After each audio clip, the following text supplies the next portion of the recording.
Now, the European Union and China are working to cool simmering trade tensions. Two sides have agreed to continue negotiations to settle the dispute over electric vehicle tariffs, with EU member states expected to vote in the coming days.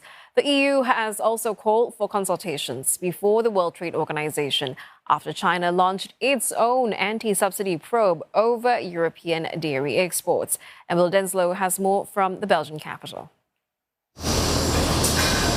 Relations between China and the EU have soured of late. In August, China launched an anti-subsidy probe into certain European dairy products, targeting subsidies in the production of certain cheeses, milk and cream. The European Commission has now challenged the investigation, calling for consultations with the World Trade Organization. We are of the firm view that China's decision to initiate this dairy investigation is not in line with WTO rules.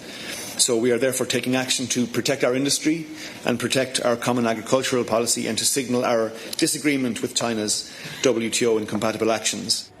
Last year, the EU exported nearly $2 billion in dairy products to China. Industry leaders say the sector is being held hostage.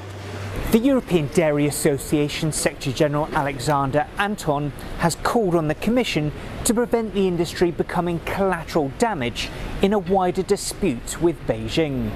A dispute that accelerated when the EU slapped additional tariffs on Chinese electric vehicles. After a 9-month probe, Brussels in July imposed provisional duties of up to 36% on EVs from China. The EU accuses China of dumping heavily subsidised vehicles on the European market. Beijing calls the tariffs a naked protectionist act. China subsequently launched probes into European dairy as well as pork and brandy markets. Here the whole point is that if for specific product you depend on the Chinese market more than quote unquote necessary, then you have a risk of retaliation. It's all about that capital dependence. That's all. Come October, EU member states are set to decide whether to enforce those EV tariffs for the next 5 years. Some argue Beijing is seeking to use its investigations as leverage ahead of that vote.